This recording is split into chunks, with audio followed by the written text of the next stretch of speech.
আসসালামু আলাইকুম, Sabina cooking house and blog থেকে স্বাগতম। আশা করি আল্লাহর রহমতে সকলে ভালো আছেন। আমি কাঁঠালের বিচি রৌদ্রে শুকিয়ে নিচ্ছি।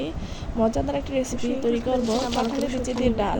চলেন সবাই দেখে নিই কীভাবে কাঁঠালের বিচি দিয়ে ডাল তৈরি করা হয়। আমি এবং প্লেনে ব্লেন্ডার করে ডাল তৈরি করে নেব। আর অবশ্যই কাঁঠালের বিচি ডাল আপনারা ফ্রিজে রেখে 1 বছর তো সংরক্ষণ করে খেতে পারেন। এটা পাশাপাশি মাসকালার ডালের মতো একটা স্বাদ আসবে।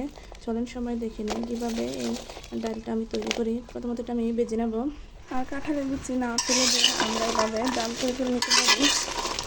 যতই বেশি এভাবে যদি 1 বছর তো সংগ্রহ করে নিয়ে অবশ্যই এই কাঁঠালের বিচি দিয়ে আমরা ডাল তৈরি করে খেতে পারি। এটা ভাজা হয়ে আসলে কিছুটা এভাবে কালো হয়ে আসবে। চৌকাটা একটু ভালো করে ভেজে নিতে হবে।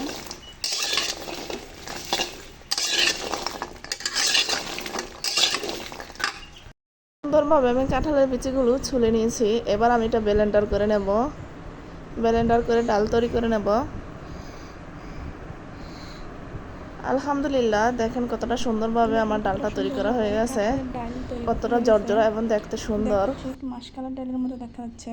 এটা আমি ব্লেন্ডার করে নিয়েছি।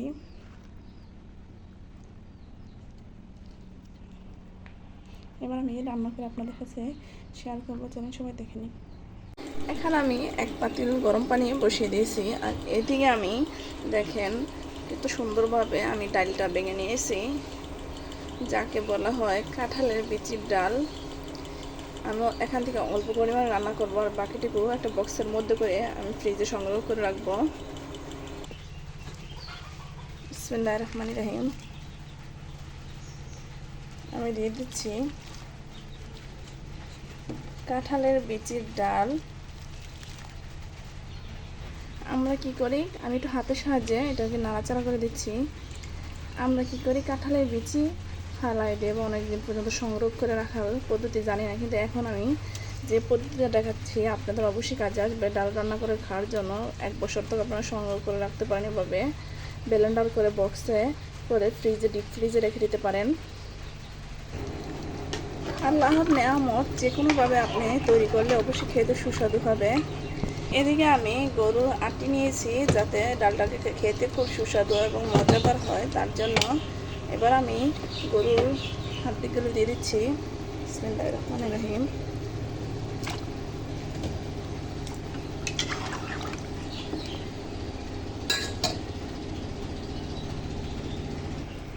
দিয়ে দিচ্ছি ঠ্যাঙ্গা দুটা, দিয়ে দিচ্ছি এলাচ, হলুদ গুঁড়া, লবণ, ধনিয়া,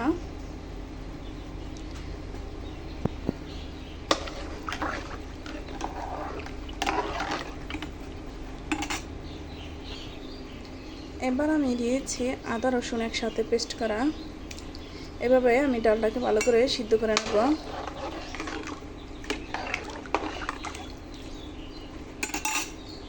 কাঁঠালের বিচির ডাল খুবই খেতে খুব সুস্বাদু, মজাদার এবং মাসকালার ডালকে বলবে যে আমি ফার্স্ট, কারণ আমি এটা প্রথমত আমি রান্না করে খেয়ে দেখেছি। এবার দিয়ে দিচ্ছি আমি কাঁচা পেঁয়াজ।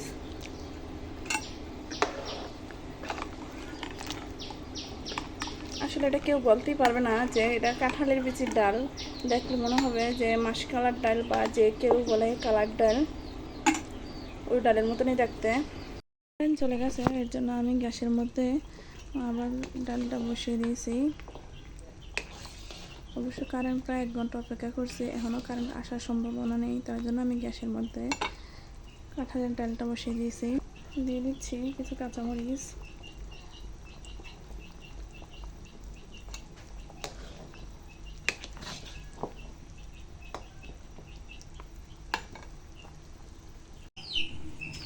আমার ডালটা অনেকটা ঘন হয়ে চলে আসছে। এবার আমি ডালটাকে তুলে নেব, তুলে এটা বাগার দেবো, যাকে বলা হয়। এদিকে আমি কড়াই বসিয়ে দিয়েছি। এবার আমি তেল দিয়ে দেবো বাগারের জন্য। বিসমিল্লাহির রহমানির রহিম। সয়াবিন তেল দিয়ে দিচ্ছি, ছোটো সাইজের তেজপাতা দিয়ে দিচ্ছি, পেঁয়াজ কুচি,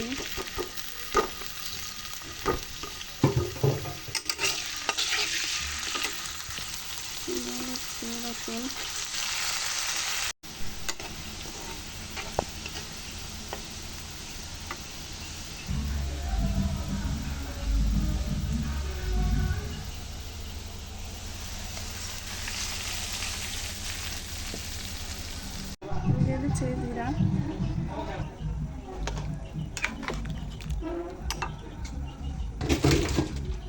পেঁয়াজ, ধনিয়া পাতা,